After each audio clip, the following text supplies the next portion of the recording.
3 그리고 4주의 일진사주 명리학 제813강 시작하겠습니다. 오늘은 양력으로 2021년 1월 27일이고요. 음력으로는 2020년 12월 15일입니다. 오늘 명시 경자년 기축월 을해일이 되겠고요. 오늘의 일진 을해가 되겠습니다. 자, 오늘 살펴볼 명식은 어저께 간목에 대해서 공부를 했고요. 오늘은 간목에 이어서 을목이 일간이 되겠고, 그 을목일간이 축월에 태어난 사주 명식이 되겠습니다. 자, 제일 먼저 어저께와 마찬가지로 일간 을목에 대해서 살펴볼 것이고요. 그 다음에 축월이라고 하는 월지와 일간의 일간 을목에 대한 상관관계를 살펴보도록 하겠습니다. 자, 을목이라고 하는 것은 일단 나무 목자를 쓰죠. 오행상 나무의 기질, 목의 기질을 가지고 있습니다. 그래서 목이라고 하는 것인데, 을목이라고 하는 것은 음양으로 구분하게 되면 양이 아니라 음의 기질을 가지고 있다라고 말씀을 드렸습니다. 그래서 을목이라고 하는 것은 음목이 되는 것이고, 어저께 공부했던 간목이라고 하는 것은 양목이 이렇게 되게 되겠죠. 그래서 똑같은 나무라 하더라도 간목이라고 하는 것은 큰 나무에 해당이 되는 것이고, 그 다음에 을목이라고 하는 것은 작은 화초라든가 작은 화목과 같다라고 이렇게 볼 수가 있습니다. 그래서 을목을 비유할 때는 화초 내지는 화목이 될 것이고요. 화목이라고 하는 것은 불화자의 나무 목자를 쓰는 것이 아니라 이렇게 꽃 화자에다가 나무 목자를 써서 꽃을 피우는 나무 이렇게 표현을 합니다. 그리고 반대로 을목, 간목 같은 경우에는 작은 나무가 아니라 큰 나무라고 말씀드렸습니다. 그래서 양목인 간목이라는 것은 큰 나무라고 해서 대립목 이렇게 표현을 하게 되겠죠. 그래서 용도라고 하는 것, 간목이라고 하는 것 두 가지 용도가 있을 수 있다라고 했죠. 뭐냐면 목화 통명이 돼서 꽃을 피우는 용도라고 했는데, 이 목화 통명이 되는 것은 춘하절에 이렇게 간목도 을목과 같이 꽃을 피우는 용도, 목화 통명의 용도가 있겠고요. 또는 동량지목으로서의 용도, 이 때는 뭐냐면 추동절에는 다자란 물로 성목으로 보기 때문에 동량지목을 쓸 수 있다라고 말씀을 드렸습니다. 그래서 목화통명으로 쓸 때는 간목도 벼와 개수 내지는 임수정화로서 배합을 맞추는 것이고요. 또 동량지목을 쓸 때 간목이라고 하는 것은 경금 또는 경금과 정화로서 배합을 마치게 됩니다. 근데 음목인 을목 같은 경우에는 양류목이라고도 하고요. 양류목 내지는 금방 말씀드렸던 것처럼 화초 내지는 화목 이렇게 비유를 하기 때문에 대체적으로 부드럽고 유연한 그러한 화초, 쉽게 말해 여러분들 집에 있는 난초 이렇게 생각하시면 이해가 빠르실 겁니다. 난초를 베어다가 동량지목으로 쓰거나 난초를 베어다가 집을 짓는 데 쓰는 사람은 결코 없을 겁니다. 난초라고 하는 것은 아름다운 꽃을 피우기 위해서 우리가 아름다운 꽃을 피우고 아름다운 향을 이렇게 맡기 위해서 키우죠. 난초가 꽃을 피우게 되면 그 난꽃의 향이 진짜 좋습니다. 물론 향수 냄새 있죠. 특히 싸구려 향수 같은 경우 여기 화장실 같은 데 가게 되면은 화장실 냄새 중화시키기 위해서 켜주는 그런 냄새인데, 그런 건 오래 맡으면은 냄새가 좀 거북하죠. 오래 맡고 있으면. 근데 꽃향기라든가 특히 난초에서 이렇게 나오는 향기는 오래 맡아도 머리가 아프지 않고 그 향이 진짜 은은하면서도 아주 좋죠. 그 다음에 꽃 자체도 난초가 피우는 꽃 이렇게 보게 되면 굉장히 좀 독특하면서도 아름다운 그런 것을 볼 수가 있습니다. 그래서 을목이라고 하는 것은 작은 화초와 같기 때문에 이렇게 동량지목으로서 쓰는 용도는 없겠고, 을목은 반드시 뭘로 쓴다? 목화통명이라고 하는 그러한 용도로 쓴다. 그래서 대체적으로 수 또는 수하고 화를 가지고 배합을 하게 되는데, 대체적으로 병화나 내지는 개수 같은 것으로서 배합을 하는 것이 최상의 배합법이 되는 것이고요. 이렇게 병화를 쓸 것이냐 개수를 먼저 쓸 것이냐 하는 것은 어느 원령에 태어났느냐에 따라서 달라질 수 있다라고 하는 겁니다. 그래서 대체적으로 을목이 해자축월 동절에 태어났을 때는 화를 먼저 쓰는 것이고요. 그 다음에 을목이 4, 5, 미월이라든가 같은 여름에 태어났을 때는 개수를 먼저 쓰죠. 임묘진월이라든가 신유술월 같은 경우는 사주의 배합을 전체적으로 놓고 봐야 됩니다. 그래서 그런 경우에는 화를 먼저 쓸 것인지 수를 먼저 쓸 것인지 이제 사주의 짜임에 따라서 이제 살펴봐야 되는데, 대체적으로 동절에는 화가 필요한 것이고 하절 여름에는 물이 먼저 필요하다라고 이렇게 볼 수가 있겠죠. 자, 그 다음에 을목이 태어난 축월이라고 하는 그러한 계절은 동절이게 됩니다. 그래서 이 월지라고 하는 개념은 뭐냐면 계절의 개념을 가지고 있다. 계절의 개념을 가지고 있는 분만 아니라 왕세의 개념과 한결의 개념을 가지고 있다라고 해서 축월 같은 경우에는 해자 축월이라고 해서 모두 동절에 해당이 되는데, 축월은 뭐예요? 겨울이 되겠죠. 그래서 축월에 을목이 태어나게 되면 겨울에 엄동설한해 화초가 피어난 것으로 이렇게 보시면 되겠습니다. 제가 오늘은 작은 그림을 하나 한번 꺼내와 봤습니다. 이거 한번 보시겠습니까? 자, 이 그림을 이렇게 보게 되면은 꽃은 아니지만 작은 화초의 이파리 같은 것인데, 서리가 내리고 눈이 동절이기 때문에 서리는 뭐 늦가을에 내리긴 하겠지만, 만약에 이게 서리 에 그치지 않고 엄청난 눈이 온다거나 기온이 영하 10도, 20도, 30도 밑으로 뚝 떨어진다라고 하면 이 화초가 온전히 버틸 수가 있을까요? 없을까요? 특히나 을목이라고 하는 것은 뭐라고 했죠? 꽃을 피우는 용도가 있는 그런 화초인데, 따뜻해야지만 화초도 나무도 온기를 갖게 되고 땅도 온기를 갖게 되고 그 다음에 물도 녹아야지만 목을 생할 수 있는 것이죠. 이런 상태에서, 이러한 그림의 상태에서 다시 수가 많아진다라고 하는 것은 뭐냐면 그냥 물이 많아진다라고 하는 것이 아니라 물이 생김으로써 그 물이 얼게 되는 것이고요. 경우에 따라서는 하늘에서 뭐 우박이라든가 아니면 눈보라가 엄청나게 내려서 이 화초를 갖다가 다 덮어버리게 되면 얼어서 화초가 죽을 수밖에 없는 그러한 상황인 것입니다. 그래서 축월에 을목이 태어났다, 해월이라든가 자월에 을목이 태어났다, 눈보라가 엄청나게 치는데 화초가 있다. 우리 인동초라는 말 있죠. 인동초라고 하는 그런 화초, 겨울을 이기고 피우는 풀이라고 하는 그런 인동초 같은 것인데, 적당하게 추워야지 그 인동초도 살 수가 있는 것이지, 엄청나게 추우면 웬만한 생명체는 살기가 좀 많이 어렵습니다. 그죠? 그래서 이 그림을 놓고 봤을 때 여러분들 가장 필요한 건 뭐가 필요할 것 같습니까? 다시 설명하게 되면 여러분들 지금 현재 가지고 있는 화분의 화초가 있죠. 이것이 지금 밖에, 한겨울에 밖에 있다고 생각하시면 될 것 같아요. 이게 일기예보로 본다고 보면 내일 기온이 예를 들어서 영하 17도까지 떨어지고 눈이 내린다라고 하면 그 화초는 얼어 죽을 겁니다. 그죠?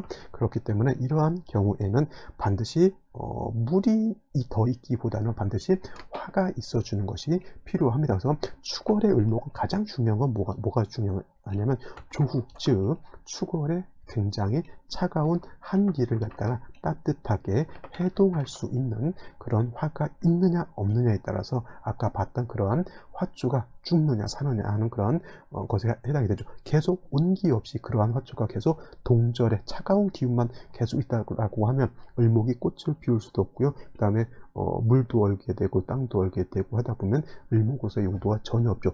사주라고 하는 것이 어려운 것이 쉽지도 않고 어렵지도 않은 것이, 일간이 을목이었을 때는 을목의 특성에 맞게 사주가 잘 배합이 돼서 을목은 뭐 해야 된다? 목 같으면 꽃을 이쁘게 피우면 귀를 얻고 부를 얻을 수 있는 겁니다. 사주라고 하는 것이 꼭 재성이 있다고 해서 돈을 버는 것이 아니고요.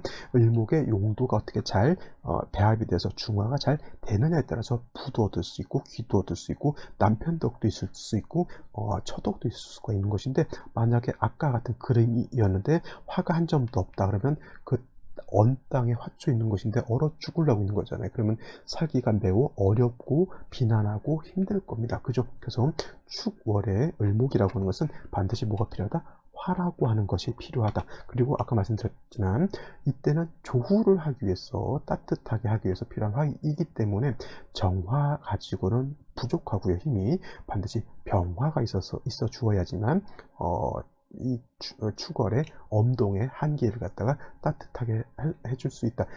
병화라고 하는 것은 하늘에 뜨는 태양지화라고 해서 태양과 같다라고 하면, 정화 같은 경우는 뭐예요? 등촉지화라고 했죠. 그래서 뭐 모닥불이라든가 난로 같은 그런 개념이 됩니다. 그래서 이왕이면 하늘의 태양이 따뜻하게 이렇게 내리쳐주면 더 좋겠죠.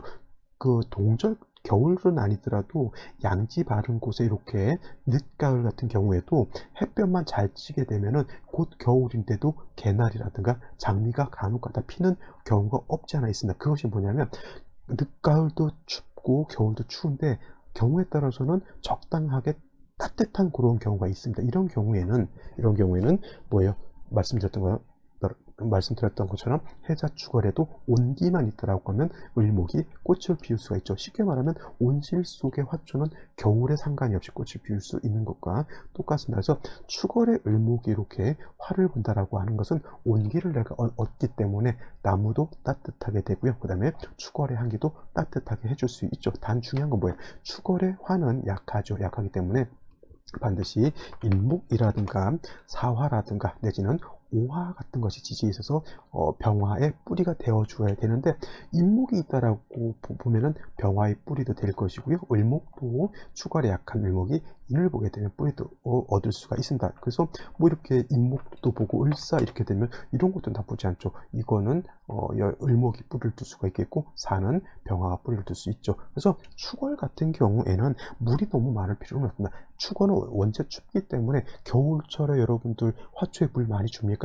여름 같은 경우에는 화초가 성장을 많이 하기 때문에 물을 많이 주어도 상관이 없겠지만, 흠뻑 줘도 상관이 없겠지만, 겨울에 화초는 물을 너무 많이 주게 되면, 특히나 밖에서 자라는 화초에 물을 많이 주게 되면 화초가 얼어버리죠. 그러면 죽습니다. 그래서 축월에 물은 지지로 뭐 축중 개수 정도 내지는 자수 하나 정도 있으면 충분하고요. 그 이상의 뭐 임수가 천간으로 투출한다든가 개수가 천간에 투출하게 되면 화를 고나게 만들게 되죠. 예를 들어서 이렇게 임수가 투출하게 되면은 임수가 화를 갖다가 약하게 만들어 버리는 그러한 단점이 있습니다. 그래서 축월의 을목은 화는 천간에 투출하는 것이 좋지만 임수 내지는 개수가 천간에 투출하는 것은 좋다 나쁘다 결코 좋은 일이 아니다라고 하는 것 꼭 명심해 두시기 바랍니다. 그래서 축월의 을목은 반드시 화가 있어 줘야 되고요. 을목도 지지로 이렇게 인목이라든가 내지는 이렇게 묘목 같은데 뿌리를 두고 있다라고 하면 을목도 튼튼하기 때문에 훨씬 좋은 사주국사가 될 수 있겠죠. 자,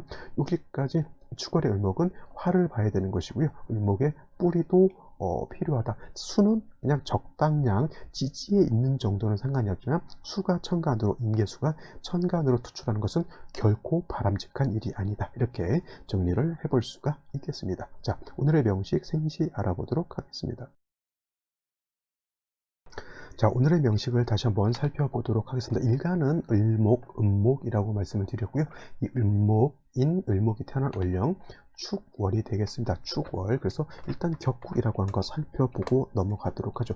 을목이라고 하는 것 음목이고요. 축토라고 하는 것은 음토에 해당된다. 여러분 격국을 볼 때는 다른 걸 보는 게 아니고요. 일간과 월지의 관계, 상관관계를 이렇게 놓고 보게 됩니다. 그래서 을목 자체가 축토를 받기 때문에 이거는 재성인데 편재가 됩니다. 근데 이거 조금만 더 깊게 얘기한다라고 하면 이 축 안에는 지장간이 뭐가 있냐면 개수, 신금, 그 다음에 기토라고 하는 것이 있습니다. 그래서 개수 먼저 있는 것 1, 2, 3 이렇게 순서대로 있죠. 먼저 있는 것을 먼저 있다고 해서 초기라고 하는 것이고요.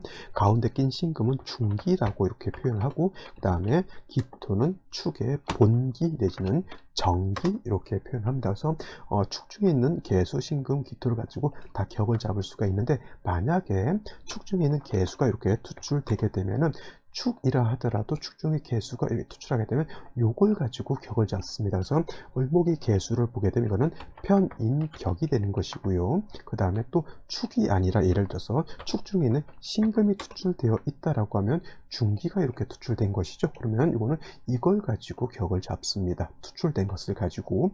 그렇게 되면 이거는 편인격이 아니라 편관격이 되는 것이죠. 편관격 이렇게 볼 수가 있어요. 편관격은 다른 말로 칠살격이라고도 하게 되죠. 근데 예를 들어서 신금이 아니라 기토가 투출했다. 축 중에 있는 본기가 이렇게 투출되어 있다라고 하면 당연히 이걸 가지고 격을 잡겠죠. 그러면 아까 말했던 원안적인 편제격이 될 수 있다라고 보시면 되겠습니다. 근데 이런 경우가 있을 수 있겠죠. 신금이 투출되어 있고요. 그 다음에 개수가 이렇게 투출되어 있으면 어떤 것을 격을 잡느냐면 개수는 초기가 되겠고요. 신금은 중기가 되겠죠. 개수보다는 신금의 기운이 더 세다라고 이렇게 볼 수가 있습니다. 그래서 이렇게 투출하면 얘를 가지고 격을 잡습니다. 그래서 칠살격인데 인수를 받기 때문에 칠살격에 뭐가 된다? 살인상생하는 사주국세가 된다. 당연히 예를 들면 기토까지 투출되어 있다라고 하면 이거는 당연히 본기를 가지고 사주국세를 잡습니다. 토생금, 금생수에서 재생관, 관생인에서 이렇게 사주가 통관이 잘 된다라고 볼 수 있는데, 그것만 가지고 사주가 좋다, 나쁘다 이렇게 보진 않고요. 축월의 을목은 아까 말씀드렸던 것처럼 화가 있어야 좋은 사주가 된다라고 하는 겁니다. 지금 이렇게 초기, 중기, 그 다음에 본기를 가지고 격을 잡는 거를 제가 말씀드렸는데, 제가 이런 걸 잘 설명을 잘 안 하는데 오늘 한번 이렇게 사주 기본적으로 격을 잡는 방식에 대해서 설명을 드려서, 진술충미는 초기, 중기, 본기를 모두 쓸 수가 있겠고요. 인신사에는 중기와 본기만 쓸 수가 있겠고, 그 다음에 좌우묘유는 중기도 아니고 본기만 쓸 수 있다. 이건 나중에 격국을 제가 공부를 할 때 다시 한번 상세하게 설명드리도록 하고요. 기본적으로 격을 잡는 방식은 이와 같이 잡는다라고 하는 것 명심해 두시고, 오늘 같은 경우는 그러니까 아무것도 투출되지 않았다라고 놓고 봤을 때 그냥 월지만 가지고 격을 잡습니다. 월지가 편제니까 편제 격 이렇게 놓고 볼 수가 있는데, 축월은 일간은 약하고 재성이 왕하기 때문에 어저께 간목과 마찬가지로 재다시 약할 수 있는 그런 사주 국세가 된다. 일간이 약하고 재성이 왕하다고 하는 뜻이고, 그 다음에 축월은 동절이기 때문에 뭘 해야 된다? 조후, 따뜻하게 조후해야 되는 두 가지. 간목이 축월에 태어난 거하고 거의 똑같습니다만, 한 가지, 간목은 경금으로서 작벌한다. 즉 추절이라든가 즉 가을이라든가 겨울에 간목이라고 하는 것은 뭐라고 했습니까? 다자란 성목은 동량지목으로 쓰는데, 축월의 을목은 동량지목으로 쓰지 않기 때문에 뭐예요? 경신금을 보는 것은 좋다, 나쁘다? 오히려 좋지 못하다라고 하는 것, 이것이 하나의 포인트가 될 수 있습니다. 간목은 경금을 보는 것이 좋지만, 을목은 축월에 같은 목이라 하더라도 경금, 신금 보는 걸 좋아하지 않습니다. 자, 오늘 같은 경우 이렇게 기토가 투출되어 있기 때문에 원한적인 편제격의 재다신약한 그런 사주 국세가 될 수 있겠죠. 연지에 자수가 이렇게 들어와 있습니다. 해서 자축합토 이렇게 볼 수 있는데, 오늘 문제는 뭐냐면 일지에 해수가 있습니다. 자, 아무리 축 중에 있는 기토가 투출했다 하더라도 축이라고 하는 것은 제가 말씀드렸던 것처럼 해자축, 국방이 상력되면서 토항전 축과 해자축이 다 모두 있게 되면 방학이 형성되죠. 그러면 기토가 투출돼서 토도 세력이 없지 않아 있지만 이렇게 지지로 해자축이 되면 수가 굉장히 왕해지게 되고요. 동절에 수가 많아진다라고 하는 것은 한습이 가중되게 되고 엄동설함이 어떻게 돼요? 더 춥고 얼게 된다라고 하는 겁니다. 가장 필요한 건 뭐예요? 역시나 화가 절실하게 필요합니다. 여러분들, 날씨가 영상 30도 되면 화가 필요할까요? 필요하지만 더 이상 화가 많아지게 되면 이제 그때는 너무 더워서 힘든 거죠.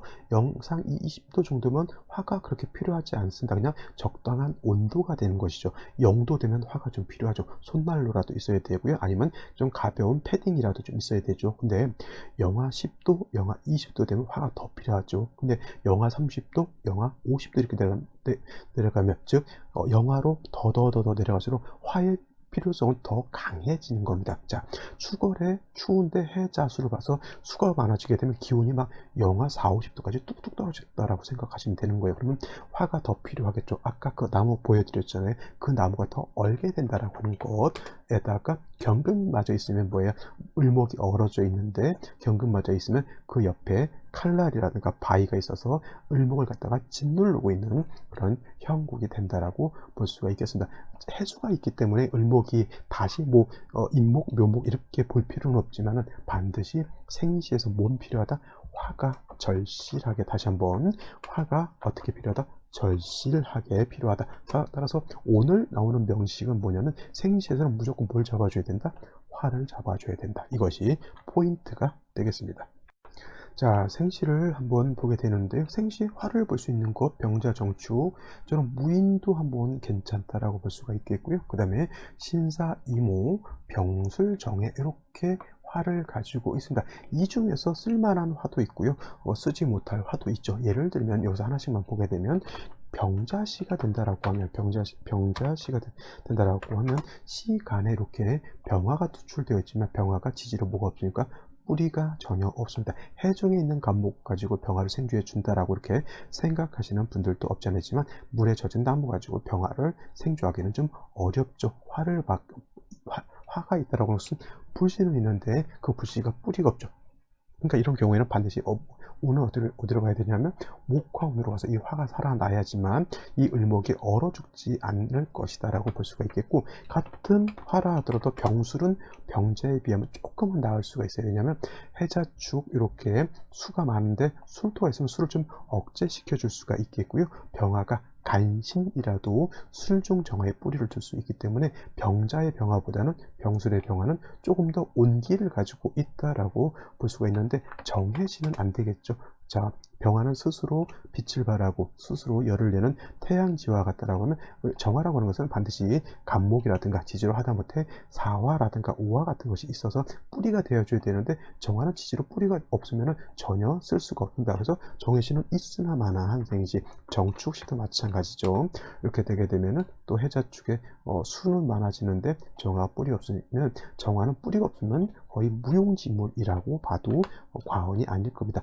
무인시가 된다라고 하면 이렇게 해자축인데 인해가 합하면 목의 기운이 살아나게 되고, 내가 이 무인시를 잡은 것은 인중병화가 있기 때문에 무인시가 그나마 제 생각에는 차라리 병자의 병화보다는 무인의 인중병화가 훨씬 낫지 않을까 이렇게 생각도 듭니다. 왜냐하면 지지로 해자축 수구에 형성되어 있기 때문에 인목이 있게 되면 수가 목을 이렇게 좀 생해주고 인중병화를 쓸 수 있죠. 물론 대우는 목화운으로 와서 화가 살아나는 것이 관건이 되겠죠. 축도 무토 투출해서 재성이 왕하더라도 을목은 제다 신약이 됐든 자기 혼자만 줄만 할 수 있다라고 하면 크게 재성이 왕한 것은 문제되지 않죠. 단 한 가지, 경건이 자꾸 을목을 갖다 이렇게 추파를 던지는 것은 약간은 문제는 될 수 있지만, 무인시 인중 병화를 쓸 수 있다라고 하는 차원에서 이렇게 말씀드렸습니다. 신사시도 이것도 사화를 보게 되는데, 문제는 뭐냐면 사화가 해수를 보게 되니 사의 상충이 되죠. 해자축은 왕수예요. 수가 굉장히 왕한 그러한 수인데, 사와 사해축이 되면 사중에 있는 병화가 와장창 깨지게 되고요. 문제는 경금이라고 해봤자 그냥 떨어져 있기 때문에 을목을 추파를 던진다 하더라도 크게 해가 될 것은 좀 없다 하더라도, 신금이 을목 옆에 붙어 있으면 얘는 반드시 을목을 극파한다라고 하는 것이죠. 얼어 죽겠는데 신금이 을목을 갖다가 뿌리를 댕공 잘라버리게 되면 을목이 살 수가 있을까요? 없을까요? 사화를 봐서 좋다가 아니라 사해상 중에 신금이 일간을 극한다라고 하는 아주 안 좋은 그런 환경이 됩니다. 이못이 오화를 봐서 좋을까요? 아니죠. 아까 말씀드렸죠. 축월, 해자 축월, 수가 왕한데 임수 내지는 이렇게 개수 같은 것이 투출되면 좋아요, 나빠요? 안 좋습니다. 이거는 100% 수범목부, 수다 목부가 되는 그런 사죠. 나무가 물에 떠내려가는 그런 국세가 되겠죠. 갑신을류시도 어차피 신금 유금이 있어서 금수가 왕해지는 것은 똑같습니다. 천간의 갑목, 을목도 이렇게 하나만 써볼게요. 갑신시 이렇게 되게 되면 신자진 수급에다가 신금 있으면 금은 어차피 수를 생하는 역할을 하죠. 을목이 지지로 뿌리가 약한 것과 마찬가지로 갑목도 지지에 뿌리가 없습니다. 이거를 등락개갑이라고 해서 등락개갑이라고 해서 좋게 보는 경우도 있습니다. 물론 이제 갑목이 없는 것보다 있는 것이 좋게는 볼 수 있겠지만, 이거는 갑목이 있다 하더라도 을목이 등락개갑이 돼서 크게 도움을 받을 수 있는 그런 환경은 되지 않는다. 당연히 목화운으로 가서 화가 살아나는 것이 필요죠. 이것도 마찬가지로 화가 전혀 없는 그런 사주이기 때문에 동절의 화초가 다 얼게 된다라고 하는 그런 국세가 되겠습니다. 당연히 화가 있어줘야 되는데 없으니까 화를 빨리 볼 수 있는 운을 보는 것이 더 좋을 것이라 이렇게 판단해 볼 수가 있겠습니다. 자, 오늘은 여기까지 설명드리도록 하고요. 저는 내일 또 찾아뵙도록 하겠습니다. 감사합니다.